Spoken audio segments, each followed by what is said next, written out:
Сәлеметсіңдер ме, оқушылар? Бүгінгі сабағымыздың тақырыбы сандарды көбейтіндіге көбейту және бөлу. Сабақтың мақсаты санды қосындыға көбейту, санды көбейтіндіге бөлу мен көбейту ережелерін қолдану. Балалар, күз мезгілі болғандықтан далада ауа райын бақылап келген боларсыңдар. Ауа райы жауын-шашын, аспан бұлтты, күннің көзін бұлт басып тұр екен. Олай болса, осы тапсырмаға назар аудара отырып, күннің көзін ашып алайық. Бірінші тапсырма: А көбейту Б, Б көбейту А ауыстырымдық қасиет. Яғни көбейткіштердің орнын ауыстырғанда көбейтіндінің мәні өзгермейді. Екінші тапсырма: А жақша ішінде А көбейту Б көбейту С тең А көбейту жақша ішінде Б көбейту С терімділік қасиет. Ары қарай А көбейту Б көбейту С тең А көбейту С көбейту Б көбейту С үйлестірімділік қасиет. Біз үшін сыныпта өткен осы тәсілдерді еске ала отырып, бүгінгі есептерді шығаратын боламыз. Ал балалар, күннің көзін ашып алды, көңіл күйіміз көтеріңкі. Ары қарай сабағымызды жалғастырайық. Бүгінгі біздің бөліміміз ұлы жібек жол болғандықтан, мына видеоға назар аударайық. Оның пайда болу тарихы. Ұлы жібек жолы Қытай мен Еуропа елдерінің арасын байланыстырған сауда жолы. Біздің заманымыздан бұрынғы бірінші мыңжылдықтың ортасында дала жолы іске қосылды. Осы дала жолын ұлы жібек жолы деп аталды 1877 жылы белгілі неміс географы Фердинанд фон Рихтхофен ұсынды. Бұл атау Қытайда шығарылатын жібек матасына байланысты шыққан.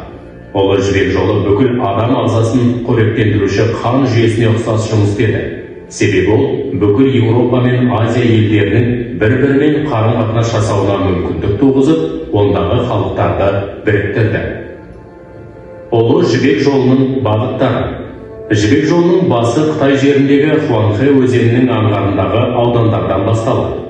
Ол Ұлы Қытай қорғанының батыс шетінен Іле өзені арқылы Ыстық көлге жетеді. Жол осы арада батысқа және солтүстік-батысқа қарай шығу үшін оңтүстік-солтүстік бағыттар болып тармақталады. Ұлы жібек жолының халықаралық қатынастағы тарихи маңызы. Жібек жолы халықтар арасындағы сауданың дамуына зор үлесін қосты. Сонымен қатар ол шығыс пен батыс елдерінің арасындағы халықаралық қарым-қатынастың дамуына да өзінің үлкен пайдасын тигізді. Қытай жазба деректеріне қарағанда, жібек жолының халықаралық қарым-қатынас жағынан жандана бастаған кезі біздің заманымыздан бұрынғы 2-ші ғасырдың ортасына сәйкес келеді. Жақсы балалар, ал олай болса ары қарай сабағымызды жалғастырайық. Номер 1-ші есепке назар аударайық. Өрнектердің мәнін тап, оларды өсу ретімен орналастыр. Сонда сен ұлы жібек жолы созылып жатқан аумақтағы бір елдің атауын білетін боласың. 25 пен 4-тің көбейтіндісі 100 болады, 100 пен 9-тың көбейтіндісі 900 болады. 50 мен 4-тің көбейтіндісі 200 болады, 200 пен 9-тың көбейтіндісі 1800 болады. 35 пен 9-тың көбейтіндісі 315 болады, 315 пен 200-тің көбейтіндісі 63 мың болады. 25 пен 6-тың көбейтіндісі 150 болады, 150 мен 400-тің көбейтіндісі 60 мың болады. 60 пен 8-тің көбейтіндісі 480 болады, 480 мен 50-тің көбейтіндісі 24 мың болады. 400 мен 9-тың көбейтіндісі 3600 болады, 3600 мен 5-тің көбейтіндісі 18 мың болады. 15 пен 7-тің көбейтіндісі 105 болады, 105 пен 60-тың көбейтіндісі 6300 болады. 500 пен 3-тің көбейтіндісі 1500 болады, 1500 пен 20-ның көбейтіндісі 30 мың болады. 50 мен 24-тің көбейтіндісі 1200 болады, 1200 мен 2-ның көбейтіндісі 2400 болады. осы шыққан сандарды өсі ретімен жазғанда Қазақстан деген елдің аты шығады. Ұлы жібек жолы Қазақстан жерін басып өтіп, тасымалдау Қазақстан жеріне де көп үлесін қосыпты. Ары номер 2 есеп. Кәдесыйлар жасайтын фабрикада әрбір бұйымға 5 метр таспау жұмсалды. Күніне 10 бұйымнан жасалады екен.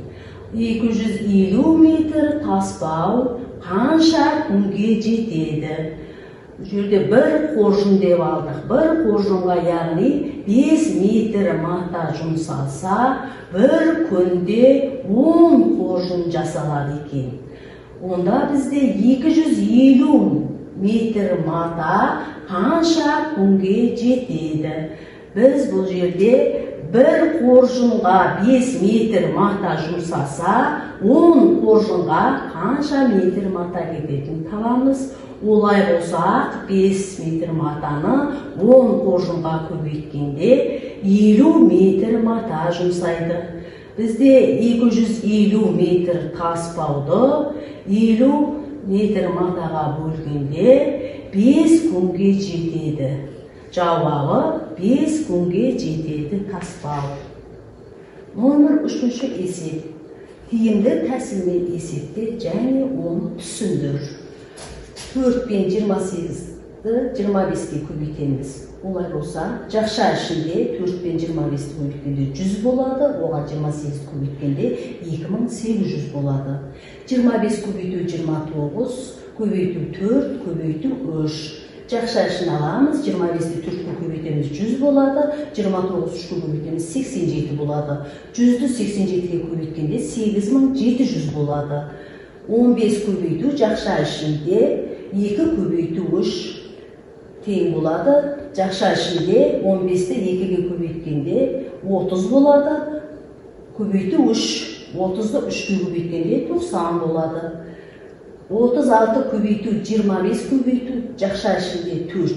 Олай болса 36 көбейту 25 4-ке көбейткенде 100, 3600 болады. 25 көбейту жақша ішінде 4 көбейту 8 тең болады. 25-ті 4-ке көбейткенде 100, 8-ге көбейтеміз. Сонда 100-ді 8-ге көбейткенде 800 болады. 15 көбейту жақша ішінде 4 көбейту 9 болады. 15-ті 4-ке көбейткенде 60, 9-ға көбейтеміз. 60-ті 540 болады. 59 көбейту жақша ішінде 2 көбейту 5. Олай болса 59 көбейту 2 жердегі 5-ім 10, 59-ды 10-ға көбейткенде 590 болады. 54 көбейту жақша ішінде 2 көбейту 5 тең 54-ті 2 жердегі 5-ім 10 көбейткенде 540 болады. Бұл жерде теоремдік қасиет нолмен аяқталған санға көбейту ыңғайлы тәсілді таңдап алдық. Үй тапсырмасы 5-ші есеп 9-шы беттегі есепті бүгінгі өткен 3 қасиетті пайдалана отырып, есептерді шығарып келесіңдер. Балалар, білім қоржынын жерге қойып қойдым. Осы білім қоржыны Ұлы жібек жолында тасымалданған жібек матадан, таспаудан әшекейленіп жасалған. Астына неше түрлі кәдес сыйлар қойып қойдым. Сендерге сабақ ұнаған болса, қызыл қоржынға салыңдар. Кішкене түсініксіз болған жағдайда көк қоржынға саласыңдар. Мүлдем сабақ ұнамаса, сары қоржынға салыңдар. Назарларыңызға рахмет. Осымен бүгінгі сабақ аяқталды.